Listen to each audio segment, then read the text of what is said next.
معراج النبی صلی اللہ علیہ وسلم یہ وہ رات ہے جو زمین سے آسمان تک روشن ہو گئی، جب محبوب خدا صلی اللہ علیہ وسلم مسجد حرام سے مسجد اقصی اور پھر ساتوں آسمانوں سے بھی آگے تشریف لے گئے، جہاں جبرائیل علیہ السلام بھی رک گئے اور آقا صلی اللہ علیہ وسلم اکیلے قرب الہی تک پہنچے۔ شب معراج محض ایک سفر نہیں بلکہ انسانیت کے لیے اللہ تعالیٰ کی طرف سے ایک عظیم تحفہ اور عظمت مصطفیٰ صلی اللہ علیہ وسلم کا وہ اعلان ہے جس کی نظیر کائنات میں نہیں ملتی۔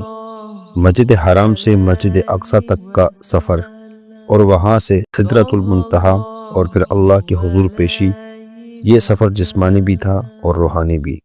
یہ مقام محمود کی وہ بلندی ہے جہاں حضور صلی اللہ علیہ وسلم نے رب ذوالجلال کا دیدار کیا اور کائنات کے مالک سے براہ راست ہم کلام ہوئے۔ اس عظیم سفر کا سب سے بڑا تحفہ نماز ہے۔ حضور صلی اللہ علیہ وسلم نے فرمایا، نماز مومن کی معراج ہے۔ نماز نبی کریم صلی اللہ علیہ وسلم کو آسمانوں پر دی گئی۔ جو شخص نماز کو سنوار لے وہی معراج کے پیغام کو سمجھ گیا۔ جس طرح حضور صلی اللہ علیہ وسلم نے عرش الہی پر رب کا قرب پایا، ایک مومن سجدے کی حالت میں وہی قرب حاصل کر سکتا ہے۔ یہ امت کے لیے وہ روحانی سیڑھی ہے جو اسے دنیا کی مادی غلاظتوں سے بلند کر کے رب کے حضور کھڑا کر دیتی ہے۔ جہاں عقل انسانی کی حد ختم ہوتی ہے وہاں سے معراج کی شروعات ہوتی ہے۔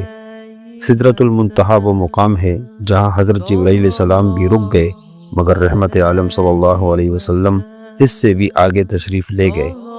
یہ اس بات کی دلیل ہے کہ انسان کی رسائی اللہ کے فضل سے ستاروں اور کہکشاؤں سے بھی آگے جا سکتی ہے۔